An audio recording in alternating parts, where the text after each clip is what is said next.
I'm going to replace the Ethernet jack in my wall down in my workshop with this cabinet in order to have a more spacious network place for a Wi-Fi router as well as a couple extra Ethernet jacks. So I'm going to be retrofitting this into my existing paneling. I've already pulled out the Ethernet cable box and saw that there's plenty of cable back there. The box has ears on it for new installations, or you can go on the side for a retrofit like I'll be doing. For a retrofit, the pencil pattern is simply the back of the Leviton box. So I've got that on there and traced around it. We will just cut that out in our existing panel. With my opening cut, I've got room to try this out.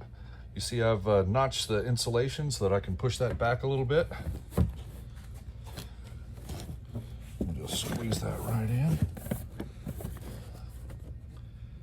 And I'll take those ears off next and poke out my punch outs to bring in the Ethernet cable. And I've prepared one punch out for the Ethernet and one punch out for power. So I've put the wall back in and went ahead and cut off the ears. To get the ears in behind the cutout was going to require a little more maneuvering than my cutout would allow.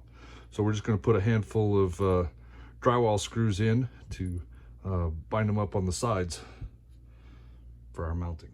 So for ease of labeling, I've just used the wall jack over again, put it inside the cabinet. Now I've got my power in there and I'm ready to put my Wi-Fi adapter in.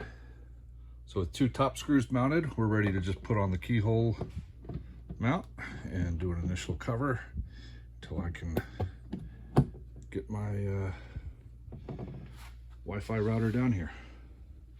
But there we go. That's the Leviton 14-inch enclosure. Lots of flexible ways to mount it, and nice clean installation for my workshop.